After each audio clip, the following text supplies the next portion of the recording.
Southern California's favorite son into this show right now. He is the CEO of Ridge.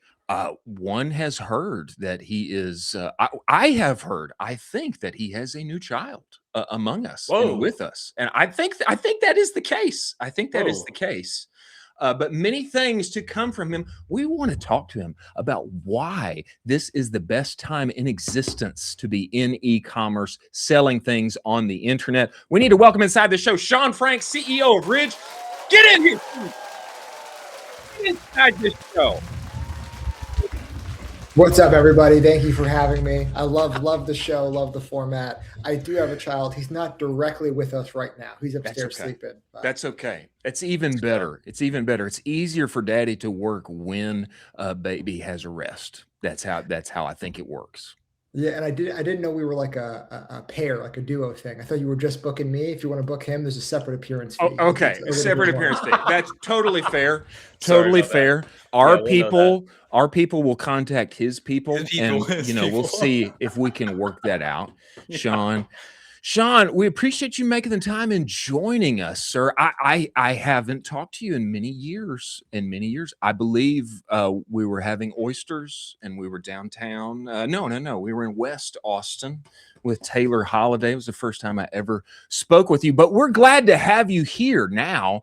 And brother, I want to ask you particularly, why are you so bullish on ecom D2C in 2026? Because I feel the same way. We have covered it often on this show, and we feel like there's a kind of a kindred spirit animal, so to speak, here, Sean. In 2026, why are you so bullish on ecom, my friend? Yeah, well, I'm gonna give you guys an NBA analogy, right? So, there's this debate if like Michael Jordan or LeBron James is the best player of all time, right? And you can debate that ad nauseum, but LeBron has survived a lot of different eras of the game, right? The game today is way different than the game was in the 90s, and everyone will say it's a way harder game.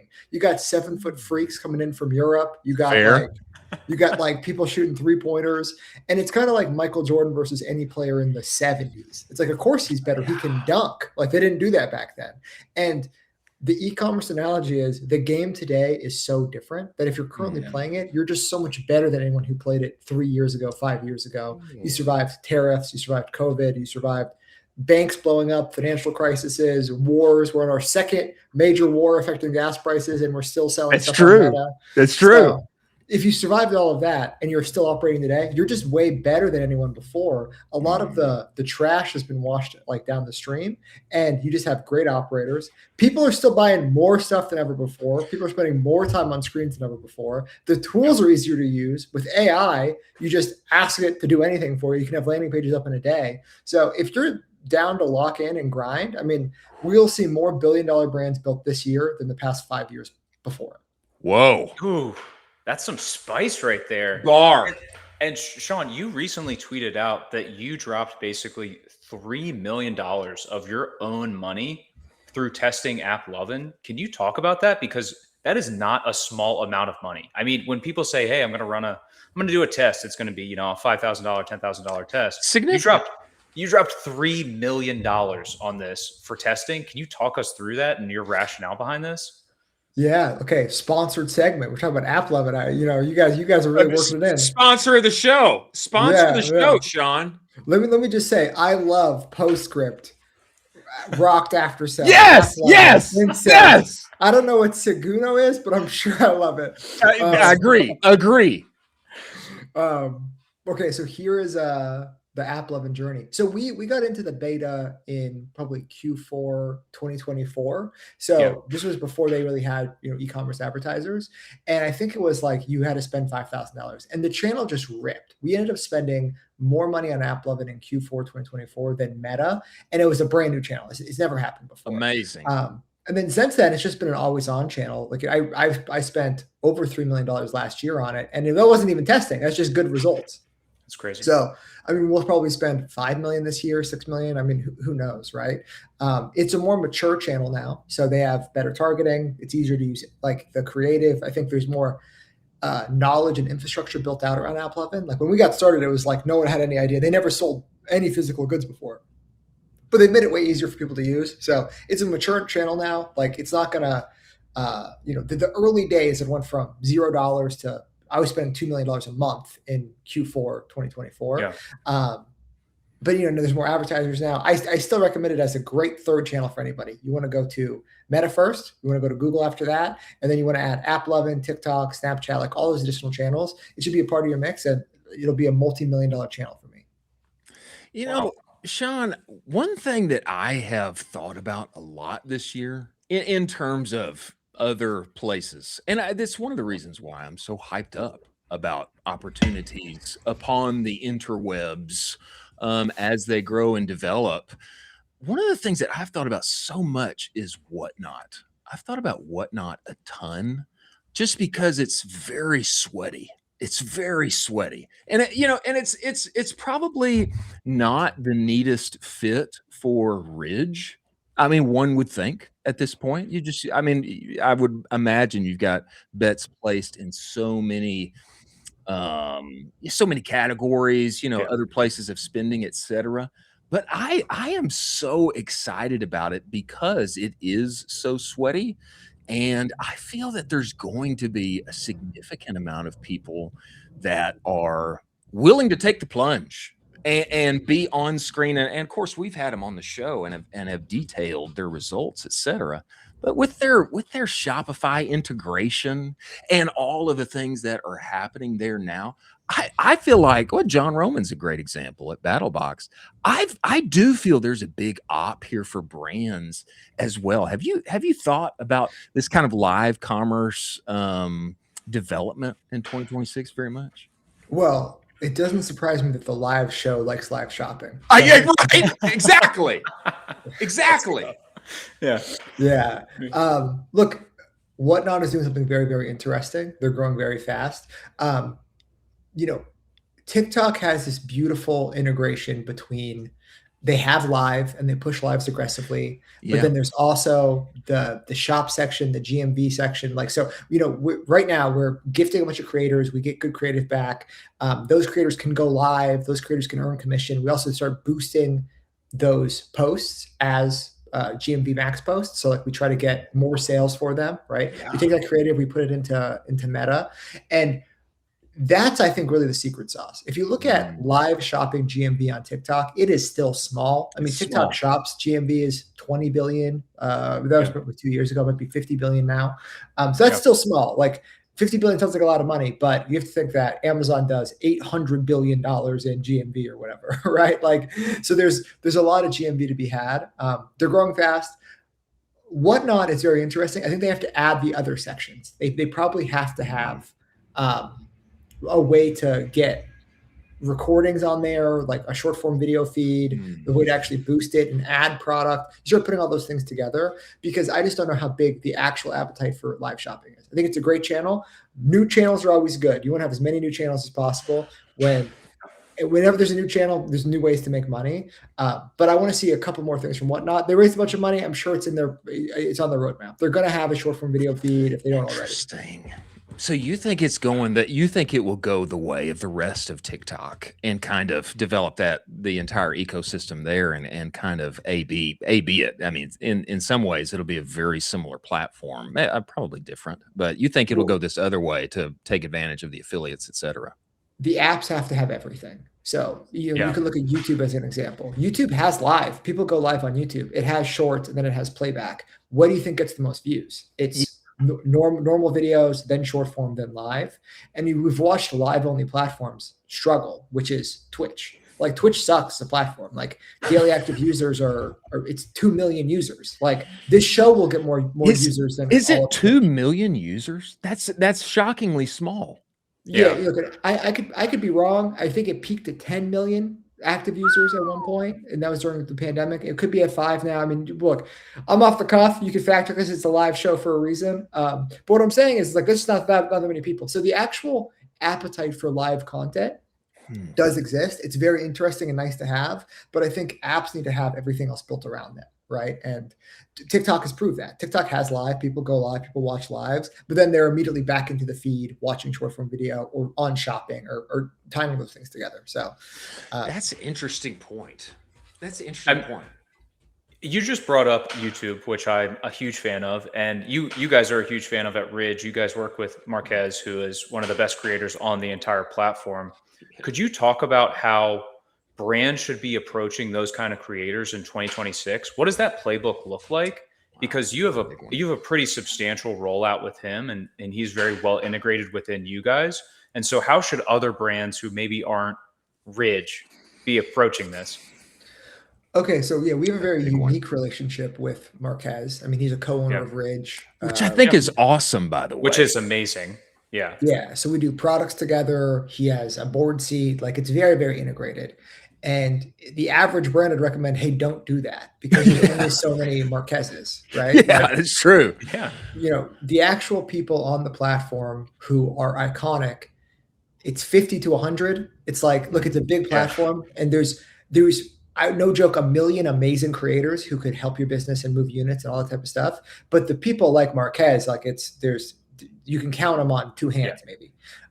So I recommend don't do that unless you're really ready for it. What I'd recommend is one, start creating content. So I think every brand should have some sort of short form video strategy where you're actually producing content, or you're doing live streams, or you're working with creators who are doing that. So like, make it very integrated. Like, Hudson from Comfort doesn't, go live, but he manages people very closely who do. Yeah. And I think that's like the beauty of the brand. So brands need to look more and more like content companies going forward. And then once you understand the lingo, then just start sponsoring creators. I mean, I think YouTube is still the most underpriced place to do influencer integrations. Everyone's doing Instagram, everyone's doing TikTok, but we've built our backs on sponsoring YouTubers. It's long form attention. Like, it's true.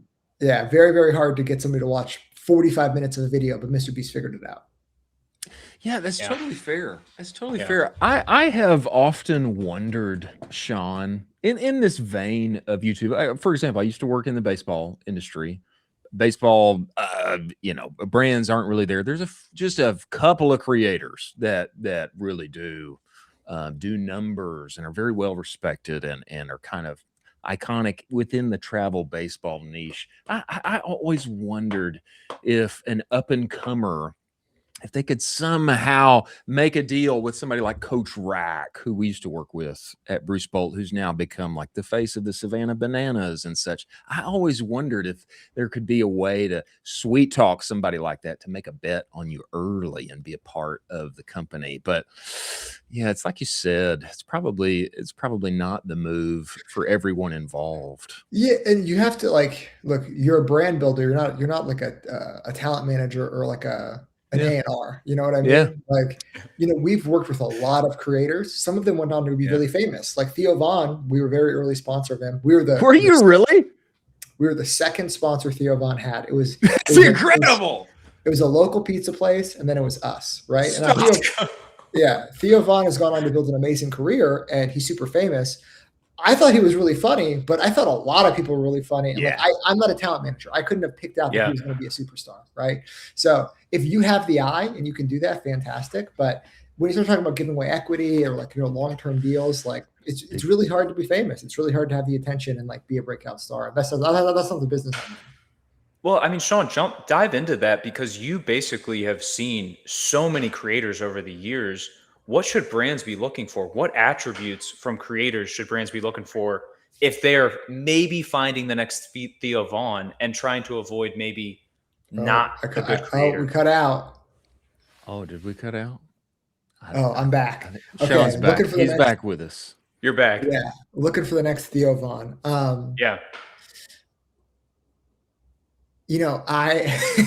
I really don't know. That's what I'm saying. It's like when we did the deal with Marquees, he had 18 million subs on YouTube and a decade-long career, right? Or I'm very close with Hexclad. When they did the Gordon Ramsay deal, it was after his 50th TV show. So it's it's way easier to pick someone who's already made it, and instead of betting on a rising star. We're going to do some stuff with Tony Hawk coming out. It's like, he's been famous for 30 years, right? So it's very hard to actually pick, who's going to be up and coming. I just look for people who are making good content you like and are authentic, and just, bet on them as much as you can. That's why a racehorse is worth more as a stud horse after he's already won the Kentucky Derby. I mean, it makes all the sense in the world. Tell me this, Sean. I often think of you out there whenever you're talking about Southern California and, all of the things that are happening in e-commerce. And you've got a great story around, living with 6 some odd people in the same room and selling things on the internet and agency days and all that. I wonder if you were young and hungry again at 17 and a half, 21 and a half and making your way. I wonder how you would do it all over again. Would you go the same route, just get some young hungry killers and work on the internet together 6-7 days a week and find your way to, I mean, how would you do it if you needed to start all over again?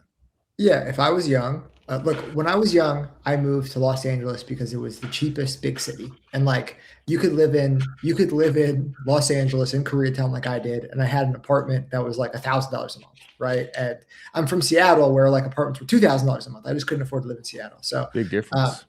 I moved to LA, and if I was young again, I would move to. There's like 3 cities you should move to. It's like Austin, baby.